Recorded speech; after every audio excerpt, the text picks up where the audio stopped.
मुक्ती आपल्याला शास्त्रकारांनी सांगून ठेवलेल्या आहेत. सलोकता मुक्ती म्हणजे काय, तर ज्या देवतेची आपण उपासना करतो त्या देवाच्या लोकाला जाणं म्हणजे सलोकता मुक्ती आहे. समीपता मुक्ती म्हणजे काय, ज्या देवतेची आम्ही उपासना करतो त्या देवाच्या जवळ जाणं याला समीपता मुक्ती म्हणतात. स्वरूपता मुक्ती म्हणजे काय, तर ज्या देवतेची आपण उपासना करतो त्या देवासारखं आपण होणं. आणि सायुज्यता मुक्ती म्हणजे काय, ज्या देवतेची आपण उपासना करतो तो देवच आपण स्वतः होऊन जाणं, हे सायुज्यता मुक्तीचा अर्थ त्याचा आपल्याला करता येतो. मग आता चतुर्भुज नर होऊनी ठेले ही ज्ञानेश्वर महाराजांच्या हरिपाठातली जी हे प्रमाण आहेत, तर ही स्वरूपता मुक्तीची लक्षण आहेत. किंवा हरीसी जाणून हरीचं झाले हे जे प्रमाण आहे हे सायुज्यता मुक्तीचं प्रमाण आहे. म्हणजे मुक्ती प्राप्त होणं हे प्रत्येक जीवाचं अंतिम ध्येय असलं पाहिजे. मी कशासाठी आलेलो आहे, मी काय करत आहे, मी काय करायला नको आणि मी काय करायला हवं याचा विचार प्रत्येकानं केला पाहिजे. माझं येणं कशासाठी आहे, मला जर मनुष्य देह प्राप्त झालेला आहे तर याची देही घडे देवाचे भजन, या देहामध्येच आपल्याला देवाचं भजन घडणार आहे. मग हा मनुष्य देह आम्हाला प्राप्त झालेला आहे तर या मनुष्य देहामध्ये आम्ही काय केलं पाहिजे. पहिले तर आमच्या मनुष्य देहाची जी दुर्लभता आहे ही आपण जाणून घेतली पाहिजे. दुर्लभो मानुष्यो देहो असं सांगितलेलं आहे आपल्याला भागवतामध्ये. माणसाचा देह प्राप्त होणं हे दुर्लभ सांगितलेलं आहे. आता याच्यामध्ये सुद्धा मी नेहमी विचार व्यक्त करत असतो की नरदेह निधान लागले हाती, उत्तम सार उत्तम गती, देवची म्हणती तरी होती तरी चित्ती कान धरावे, असं तुकाराम महाराजांनी सांगितलं. म्हणजे आम्हाला नरदेह प्राप्त झालेला आहे आणि याच देहामध्ये आम्हाला परमात्म्याचं पूजन दर्शन जी काही सेवा करायची ती आम्हाला करता येणं शक्य आहे. मग या देहामध्ये आम्हाला परमात्म्याची प्राप्ती करून घ्यायची असेल तर परमात्म्याची प्राप्ती होण्यासाठी आम्ही काय केलं पाहिजे याचं चिंतन आहे. पण नरदेह प्राप्त झाला. आता नरदेह जो प्राप्त झाला हा नरदेह आपल्याला भारत देशामध्ये प्राप्त झाला. भरतखंडी नरदेह प्राप्ती हे तो परमभाग्याची संपत्ती, हे एकनाथ महाराजांचं एकनाथी भागवतातलं विधान साधनही लक्षात घ्या. भारत देशामध्ये जन्म प्राप्त होणं हे परमभाग्याचं लक्षण हे एकनाथ महाराजांनी सांगितलेलं आहे.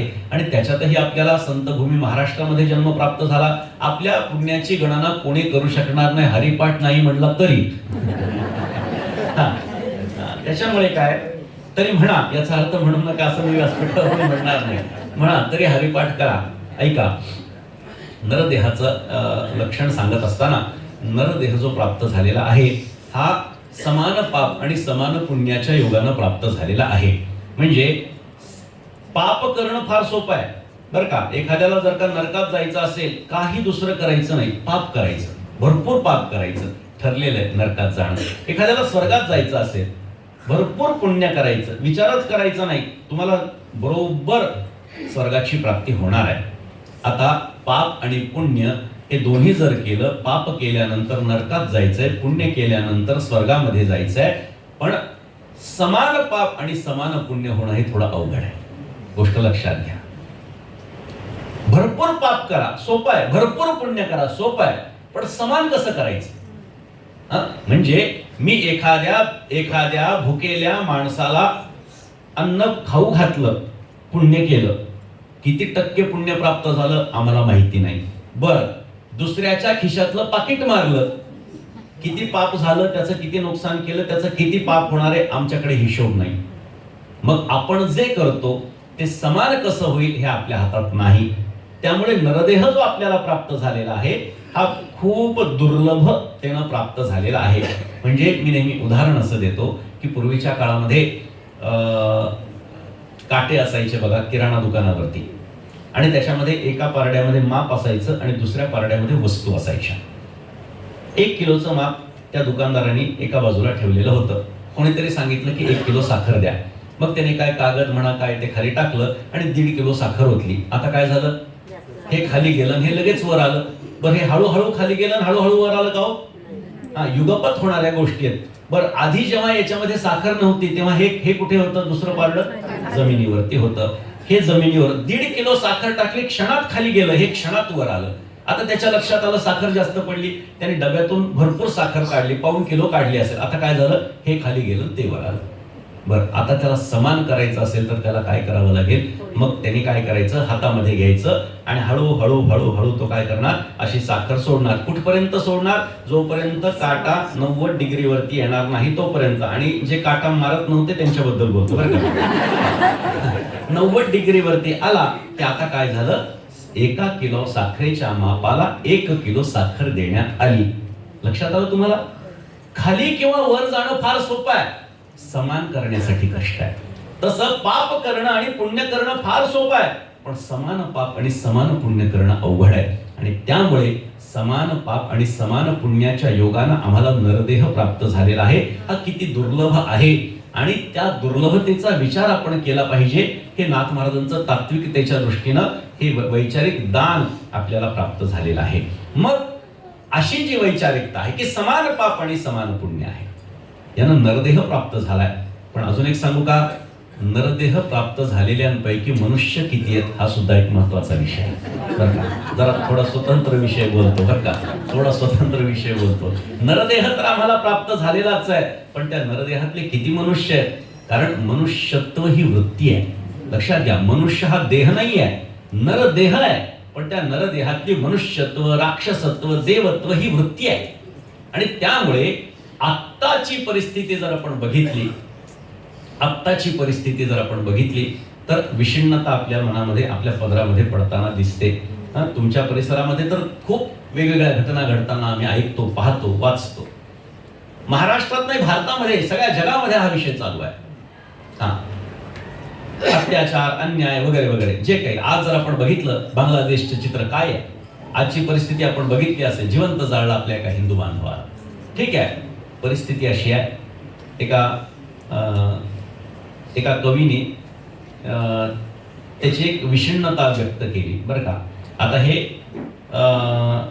जसं संसदेमध्ये एकमेकांच्या बाबतीमध्ये कोणी काहीतरी वेगळं बोललं तर तो हे वाक्य संसदेतून, सत्रातून काढून टाका असं आहे. तसंच हे वाक्य आहे, कारण हे प्रवचनातलं प्रमाण नाहीये. म्हणून ते जे मी बोलेन ते कीर्तनात, प्रवचनातून तुम्ही काढून टाका. पण आपल्याला लक्षात येईल की सध्याची परिस्थिती काय. एका कवीनं फार सुंदर विचार मांडला बरं का. त्याला प्रश्न पडला, तो खिन्न झाला, तो दुःखी झाला आणि त्याला प्रश्न पडला की किस रावण की काटू बाहे. सामाजिक परिस्थिती त्यांनी बघितली आणि त्याला प्रश्न निर्माण झाला, किस रावण की काटू बाहे, किस लंका को आग लगाऊं. म्हणजे सगळीकडेच रावण आहेत, सगळीकडेच लंका आहे. त्याला प्रश्न पडला, किस रावण की काटू बाहे, किस लंका को आग लगाऊं. घर घर रावण, पग पग लंका, इतने राम कहां से लाऊं. हा त्याला पडला. आता माझा विषय संपला. मला सांगायचंय काय की आमच्या विचारामध्ये, तात्विक विचारामध्ये आम्ही परमात्म्याकडून आलेलो आहोत आणि परमात्म्यामध्येच विलीन झालो पाहिजे. ही तात्विक भूमिका एकनाथ महाराजांची आहे. हे त्यांचं तात्विक विचारदर्शन म्हणून आपल्याला पाहता येईल. म्हणून मनुष्य देह जो आम्हाला प्राप्त झालेला आहे, या मनुष्य देहामध्ये आम्ही परमात्म्याची प्राप्ती करावी आणि आमचं जीवन धन्य करून घ्यावं, हा एक मोठा विचार हा एकनाथ महाराज अधिक संतांनी दिलेला आपण पाहू शकतो. मात्र आम्हाला जरी हा नरदेह प्राप्त झाला तरी सुद्धा आम्ही त्याचा विचार करत नाहीत. जेणे हा जीव दिधला दान, तयाचे करीन चिंतन, जगज्जीवन नारायण गायन गुण तयाचे. त्याचंच चिंतन केलं पाहिजे. तत्चिंतनम तत्कथनम अन्योन्यम तत्प्रबोधनम. त्याच्याबद्दलच बोलायचं, बोलण्याची नाही. आता देवा विण काही, ही भूमिका आहे. मनुष्यत्व आम्हाला प्राप्त झालेला आहे, नरदेह तर प्राप्त झालाच, पण त्याच्यामध्येही मनुष्यत्व आम्हाला प्राप्त झालेलं आहे. पण या 100 वर्षांच्या नरदेहाचा विचार जर आम्ही केला तर या 100 वर्षामध्ये आम्ही काय करत आहोत, तर काय करायला हवं याचं मार्गदर्शन हे एकनाथ महाराजांच्या वाङ्मयातून, विचारातून आपल्याला प्रकर्षानं लक्षात घेता येणं शक्य आहे. आता एकनाथ महाराजांचे विचार हे वेगवेगळ्या क्षेत्रातल्या लोकांसाठी स्वतंत्र आहेत, ही गोष्ट आपण लक्षात घ्या. केवळ 1 तासाच्या प्रवचनामध्ये एकनाथ महाराजांचे विचार दर्शन आपल्याला मांडता येणार नाहीत. माझं जर आपल्याला पटत नसेल, नाथ महाराजांची गाथा बघा, त्यांचा एक एक अभंग म्हणजे त्यांचा एक एक विषयावरती एक एक स्वतंत्र विचार आहे. त्यामुळे मी थोडंसं ढोबळमानानं बोलणार आहे, थोडंसं ढोबळमानानं बोलणार आहे. आपल्याला विषयी पामर, विषयी जिज्ञासू, मुक्त याही पद्धतीने विचार आपल्याला मांडता येईल. धर्म, अर्थ, काम, मोक्ष याही विचाराने आपल्याला नाथ महाराजांचे विचार मांडता येऊ शकतात. वेगवेगळ्या प्रकारातून आपल्याला स्त्री पुरुष याही विषयातून आपल्याला हा विषय मांडता येणं शक्य आहे. मात्र उर्वरित कालखंडामध्ये जसा जसा विषय येईल तसा तसा आपण सोडवण्याचा तो प्रयत्न करू. आम्हाला एकनाथ महाराजांनी एक दृष्टी दिली की चराचरामध्ये आम्ही परमात्मा बघावा. आपल्याला सर्वांना गाढवाचं उदाहरण माहिती आहे. नाथ महाराजांनी गाढवाला पाणी पाजलं. काय झालं की काशीवरून रामेश्वरला कावड घेऊन जात होते. एकनाथ महाराजांचे साथीदार पण होते आणि कावड घेऊन जात असताना मध्येच रस्त्यामध्ये वाळवंटामध्ये एक गाढव तहानेनं व्याकुळ झालेलं एकनाथ महाराजांना दिसलं. त्याच्या आधी बाकीच्यांना सुद्धा दिसलं. पण बाकीच्यांनी काय विचार केला, हे गाढव आहे, आपल्याला पाणी अर्पण करायचं रामेश्वराला. एकनाथ महाराज थबकले, थांबले, ते त्या गाढवाला पाणी पाजू लागले. बाकीचे लोक म्हणू लागले, आपल्याला आपण सोहळ्यात आणलेलं पाणी आहे, आपल्याला ते रामेश्वराला अर्पण करायचं आहे आणि यामध्ये गाढवाला तुम्ही पाणी पाजताय. एकनाथ महाराजांनी उत्तर देण्याच्या आधी तर पाणी पाजलं. कारण संत महात्मे हे बोलत बसत नाहीत, क्रिया करून मोकळे होत असतात. ही गोष्ट आपण लक्षात घ्या. पाणी पाजल्यानंतर ते तरतरीत होऊन निघून गेलं. नाथ महाराजांनी उत्तर दिलं, आपल्या सर्वांना माहिती आहे की चराचरामध्ये परमात्मा आहे, या गाढवामध्ये सुद्धा परमात्मा आहे. आपल्याला ही कथा माहिती आहे. गंमत आहे का, एकनाथ महाराज हे देव आहेत. एकनाथ महाराज हे देव आहेत म्हणून त्यांना गाढवात देव दिसला. आपल्याला का गाढव दिसतं न कळणार, न सुटणार कोण आहे बरं का. हा, आपल्यालाच गाढव दिसतं, माहिती नाही का दिसतं, पण एकनाथ महाराज देव होते म्हणून त्यांना देव दिसला. एवढंच मी आपल्याला सांगतोय. या प्रकरणामध्ये संतांची दृष्टी ही व्यापक आहे. 100 वर्षांचं आयुष्य आम्हाला प्राप्त झालं. ह्या 100 वर्षांच्या आयुष्याचा विभाग हा आमच्या शास्त्रकारांनी करून ठेवलेला आहे. ब्रह्मचर्य, गृहस्थ, वानप्रस्थ आणि संन्यासी याही दृष्टीने आपल्याला विचार करता येऊ शकतो. आता जर आपण पाहिलं तर साधकाच्या जीवनाचा विचार मला महत्वाचा वाटतो. कारण जे विचार आपल्याला नाथ महाराजांचे बघायचे तर हे विचार हे आजच्या काळामध्ये, तसे तर सगळेच विचार महत्वाचे आहेत, पण आजच्या काळामध्ये आपल्याला जे आपल्यासाठी वाटतात त्याचा विचार आपल्याला करायचा आहे. आज प्रत्येक जीव जो स्वतःला परमार्थामध्ये झोकून देतो तो स्वतःला साधक समजतो. जसं मोठी मोठी माणसं काय म्हणतात की आम्ही मोठी मोठी माणसं म्हणतात की कायम आम्ही विद्यार्थी आहेत, नाही का. तसं पारमार्थिक जीवनातला प्रत्येक मोठा सिद्ध जरी असला तरी तो काय म्हणतो की मी साधक आहे, मी अजून शिकतोय. मग त्या साधकानं कसं जीवन जगावं हे जर आपल्याला जाणून घ्यायचं असेल तर आपण एकनाथ महाराजांचं चिरंजीव पद बघितलं पाहिजे. फार सुंदर आहे. मी तर म्हणेन परमार्थातला वयाचा प्रश्नच नाही. जो जो स्वतःला साधक समजतो त्या प्रत्येक साधकानं ज्याप्रमाणे ज्ञानेश्वर महाराज आणि एकनाथ महाराजांचा हरिपाठ रोज म्हणावा त्या पद्धतीने एकनाथ महाराजांचं चिरंजीव पद सुद्धा रोज म्हटलं पाहिजे. अवघे 10 मिनिटं लागतात. 42 ओव्यांचा ग्रंथ आहे. एकनाथ महाराजांचाच नाही, वारकरी संप्रदायातला सर्वात छोटा ग्रंथ एकनाथ महाराजांचा आहे, चिरंजीव पद. आता त्या चिरंजीव पदामध्ये काय सांगितलं तर चिरंजीव पदामध्ये साधकांनी कसं जीवन जगावं ही साधकाचं विचारदर्शन आपण घेतोय. लक्षात घ्या. मग आता ह्या साधकामध्ये एकनाथ महाराजांच्या समोर आता जो साधक आहे तो पुरुष आहे. त्यामुळे त्यांच्या वाङ्मयामध्ये किंवा त्यांच्या या ग्रंथामध्ये जे काही उल्लेख येणार आहेत ते पुरुष साधकाच्या संबंधाने येणार आहेत. मग महिला साधक जर असतील तर त्यांनी काय करायचं तर शब्द उलटे करायचे. जिथे स्त्री म्हटलंय तिथे पुरुष म्हणायचं, जिथे पुरुष म्हणलंय तिथे स्त्री करायचं. तर स्त्रियांच्यासाठी सुद्धा हा उपदेश आहे. ही गोष्ट आपल्याला लक्षात घेता येईल. ऐका, थोडंसं सुरुवातीला मी आपल्याला ओव्या सांगतो म्हणजे आपल्याला लक्षात येईल. चिरंजीव पद पावावयासी आन उपाय नाही साधकासी, किंचित बोलो निश्चयसी कळावयासी साधका. येथे मुख्य पाहिजे अनुताप, त्या अनुतापाचे कैसे रूप नित्य मृत्यू लागला समीप नमनी अल्पदेह सुख म्हणे नरदेह किमर्थ नेमिला तो विषय स्वार्थी लाविला तिचा परमार्थ हातीचा गेला करी वेगळा विचार हा ऐसा अनुताप नित्य वाहतात व वैराग्य येते याच्या हातात. या वैराग्याची कथा ऐका आता सांगेन. मग हे वैराग्य कसं आहे ते वैराग्य बहुतापुरी आहे का हे अवधानी सात्विक राजस तामस त्रिप्रकारे योगेश्वरी बोलली. इथे लक्षात घ्या, इथे सुद्धा भगवान योगेश्वर म्हणजे भगवान श्रीकृष्णाने जे त्रिविध प्रकारचं वैराग्य सांगितलंय तेच या ठिकाणी एकनाथ महाराजांनी त्या साधकांना सांगितलेलं आहे. म्हणजे इथे पुन्हा एक गोष्ट उद्धृत करता येते की एकनाथ महाराजांचं तत्वज्ञान हे भगवान श्रीकृष्णाचंच तत्वज्ञान आहे, त्यांचाच विचार ते घेऊन आलेले आहेत. आणि मग काय तर मग आता आपल्याला सात्विक, राजस आणि तामस या तीनही याचा विचार करण्यात आता काही स्वारस्य नाही. कारण या ठिकाणी ज्या अर्थी आपण प्रवचने व्याख्यानाला येत आहात त्या अर्थी आपण तामसी साधक नाही आहात हे सिद्ध आहे, बरं का. त्याच्यामुळे आपल्याला ते तामसी कसे असतात हे सांगण्याचं काही कारण नाही. कदाचित काही राजसी असू शकतात आणि काही सात्विकही असू शकतात. मग आता वैराग्य राजस तामस ते न मनेच संतास, तेने न भेटे कृष्ण परेश अनर्थास मुळते, असं नाथ महाराजांनी सांगितलंय. आणि मग सात्विक वैराग्य, मग राजस वैराग्य कसं आहे तर त्या राजस वैराग्यासाठी एकनाथ महाराजांनी एका साधकाचं उदाहरण दिलं. त्यांनी सांगितलं की एक साधक आहे, तो काय करायचा, प्रवचन कीर्तन करायचा, ज्ञान लोकांना वाटायचा, भजन कीर्तन करायचा. आता काय झालं, लोक त्याचं कौतुक करू लागले, बरं का. मी थोडा सार सांगतोय आपल्याला. खूप 42 ओव्यांचा जरी ग्रंथ आहे तरी खूप विस्तार करता येण्यासारखा आहे. नाथ महाराजांनी सांगितलं, आता काय झालं की त्या साधकासाठी ते लोक त्याला आता काय करू लागले, सिद्ध समजू लागले.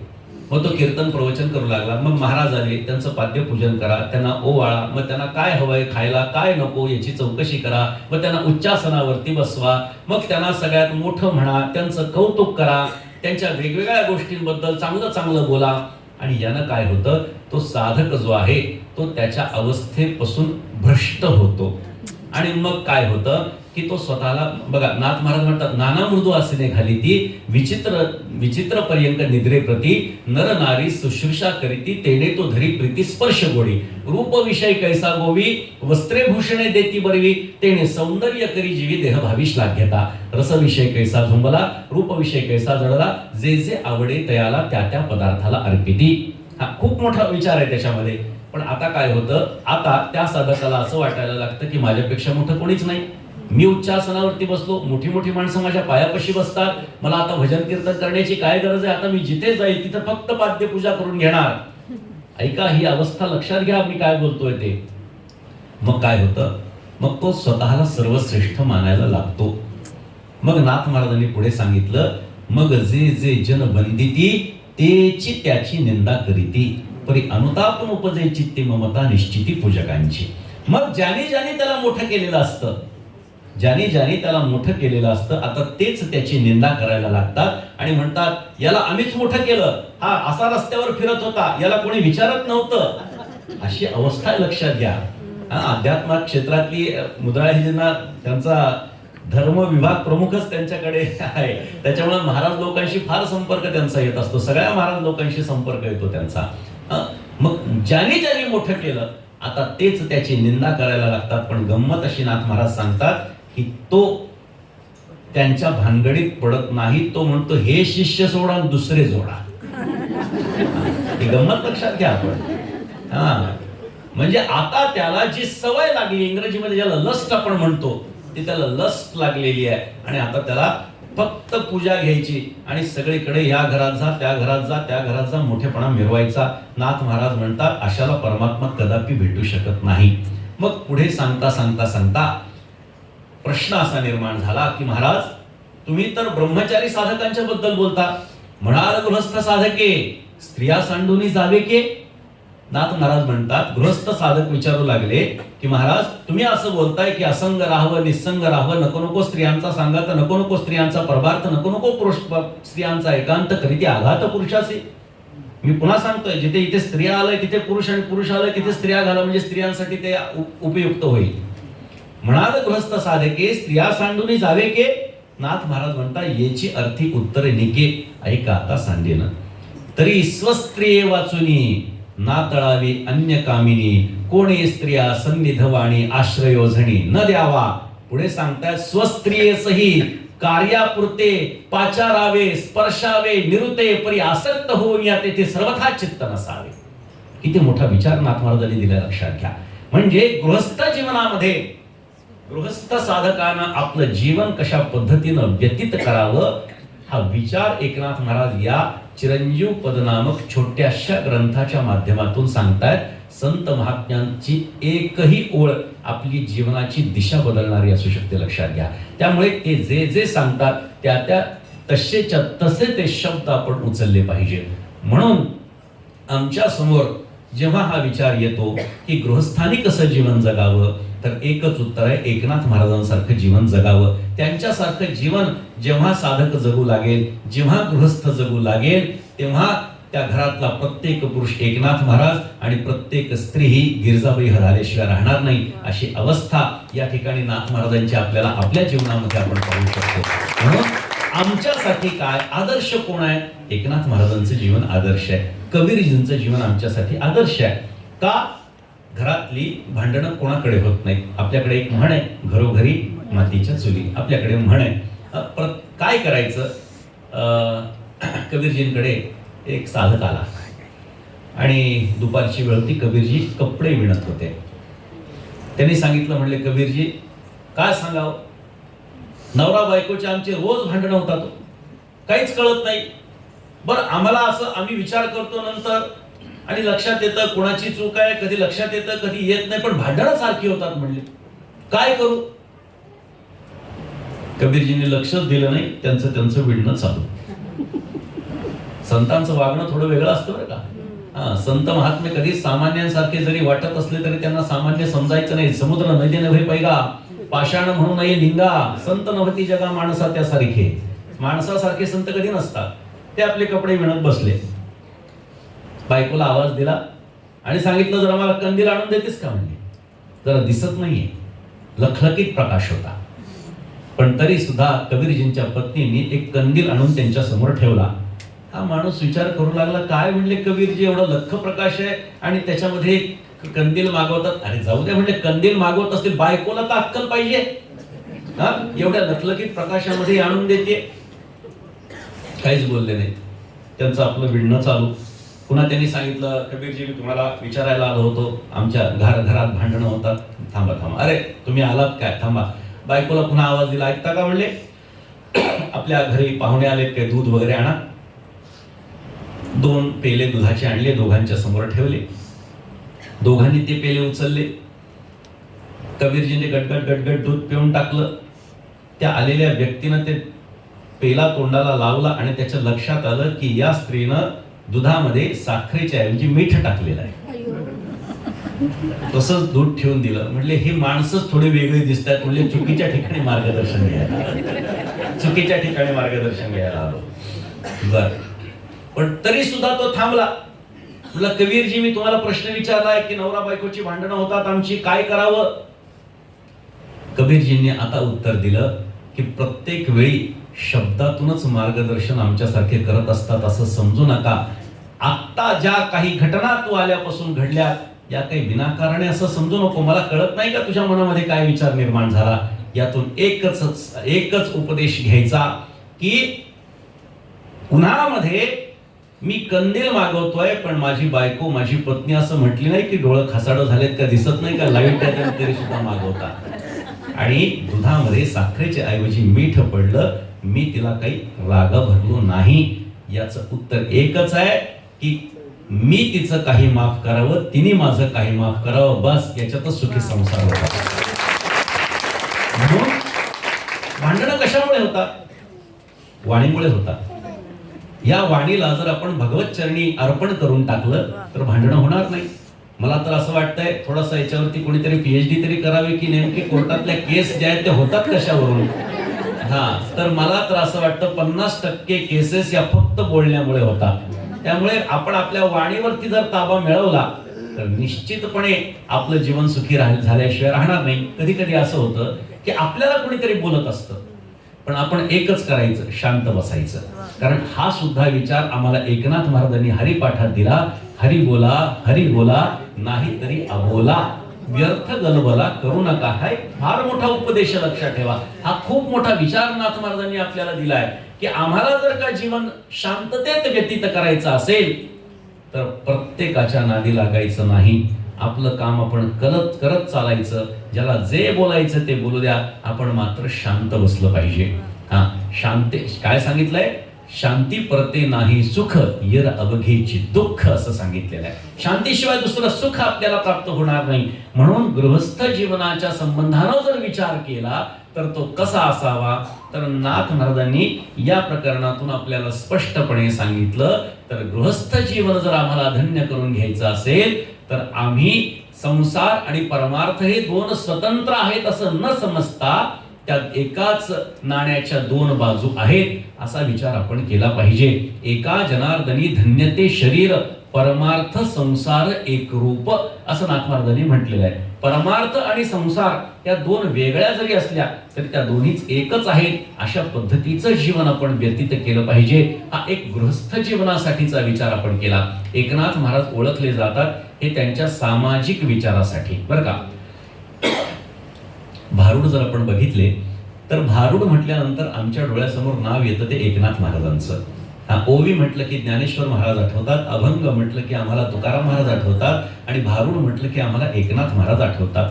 काय वेगळेपण आहे, तर सामान्य लोकांमध्ये जाऊन सामान्यांची भाषा आत्मसात करून सामान्यांना असामान्य तत्वज्ञान हे एकनाथ महाराजांनी दिलं, आणि त्यामुळे एकनाथ महाराज एवढे प्रसिद्ध झाले. आपण टीव्हीवरती एक मालिका लागत होती, त्याच्यामध्ये त्याच्या शीर्षक गीतामध्ये एक गाणं होतं, बै दार उघड. ते काही त्या भाऊजींनी केलेलं नाही. त्याचे निर्माते शांतीब्रह्म एकनाथ महाराज आहेत. कदाचित आपल्याला माहिती नसेल. हिरण्याक्ष हिरण्यकशिपू मातले बळी, बळीसी घालवली पाताळी. नाथ महाराजांचा पूर्ण आपण अभंग बघा. बै दार उघड म्हणजे काय, तर शक्तिहीन झालेला हिंदू समाज जागृत करण्याचं मोठं काम एकनाथ महाराजांनी भारुडाच्या माध्यमातून केलेलं आहे. मनामध्ये शैथिल्य निर्माण झालेलं होतं, वैफल्य निर्माण झालेलं होतं. आपल्या सनातन वैदिक हिंदू धर्माला बाह्य लोकांनी फार मोठं आक्रमण केलेलं होतं, त्याच्यामध्ये अतिक्रमण घडत होतं, आणि असं असताना सुद्धा हिंदू समाज हा शांत बसला होता.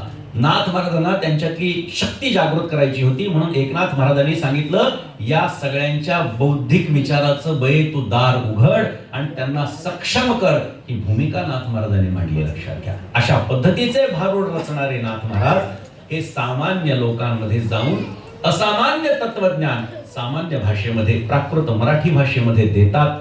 हा विचार करा. एकनाथ महाराज हे समदर्शिन आहेत, बरं का. संत हे सगळे समदर्शिन असतात. भगवंतानं गीतेमध्ये संतांची जी काही लक्षणं सांगितलेली आहेत त्यामध्ये संत हे समदर्शिन असतात, सगळ्यांना सारखे लिखत असतात. त्यांच्यासाठी कोणीच मोठं नाही, कोणीच लहान नाही.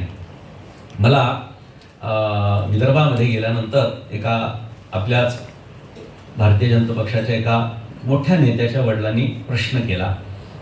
मोठे ते सुद्धा मोठ्या अधिकार पदावरती होते, रिटायर झाले होते. ते म्हटले, महाराज मला एक प्रश्न विचारायचा आहे. विचारा. त्यांनी सांगितलं की एकनाथ महाराजांच्याकडे भगवंत राबला असं आम्ही ऐकतोय, ते बरोबर आहे का? मी त्यांना सांगितलं बरोबर आहे. मग किती वर्ष राबला? म्हटलं 36 वर्ष राबला. बरं, ठीक आहे, मी हे पण ऐकलंय. म्हणजे बरं. त्यांनी सांगितलं की एकनाथ महाराजांना हे कळालं नाही का म्हणले की आपल्याकडे देव राबतोय? मी त्यांना सांगितलं कळालं. मग त्यांचा पुढचा प्रश्न बरोबर होता. त्यांनी विचारलं, मग त्यांनी सेवा का घेतली भगवंताची? प्रश्न काही चूक नाही. मी त्यांना सांगितलं की सर, आपण एक गोष्ट लक्षात घ्या की संत हे समदर्शिन असतात. चराचरामध्ये परमात्मा बघणे, येथुनी पाहे तेथवरी तव तव अवघा दिसे हरी. आता जाऊनी कोठे राहू, जिकडे पाहे तिकडे देव. गिरी कपाटी कंदरी, जिकडे पाहे तिकडे हरी. एका वैसला निरंजनी, जनार्दन जनीवनी. चराचरामध्ये परमात्मा हे संतांचं लक्षण आहे.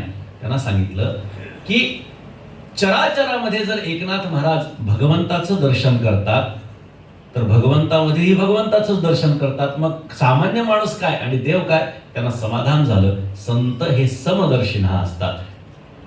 नाथ महाराजांना माहिती होता हा परमात्मा आहे, पण तरी सुद्धा सेवा करू दिली, कारण सामान्य माणसातही देवच आहे आणि देवातही देवच आहे. मग काय स्वतंत्र त्यांना वेगवेगळे ट्रीटमेंट वेगळी कशी काय द्यायची? आणि म्हणून एकनाथ महाराज हे समदर्शिन आहेत. संत हे समदर्शिन असतात. त्यामुळे एकनाथ महाराजांना काही लोकांनी प्रश्न केला. वैचारिक जो विचार आपण करतोय त्याच्यातला एक महत्वाचा विचार स्त्री आणि शूद्राधिकांचा विचार आहे, जो एकनाथ महाराजांच्या जीवनामध्ये प्रकर्षानं आपल्याला पाहायला मिळतो. हा, इकडे जरी नको नको स्त्रियांचा सांगत असले तरी सुद्धा एकनाथ महाराजांची अभंगाची गाथा जर बघितली तर एकनाथ महाराजांनी स्त्रियाची बाजू भक्कम उचलून घेतलेली बरं का. परमार्थामध्ये वारकरी संप्रदायामध्ये एकनाथ महाराजांनी स्त्रियांची आणि शूद्रांची बाजू जेवढी पक्की उचलून धरली तेवढी इतरत्र कुठेही आपल्याला बघायला मिळत नाही. न चरित्रामध्ये पाहायला मिळते, न त्यांच्या लिखाणामध्ये पाहायला मिळते. एक अभंग सांगतो म्हणजे आपल्याला लक्षात येईल.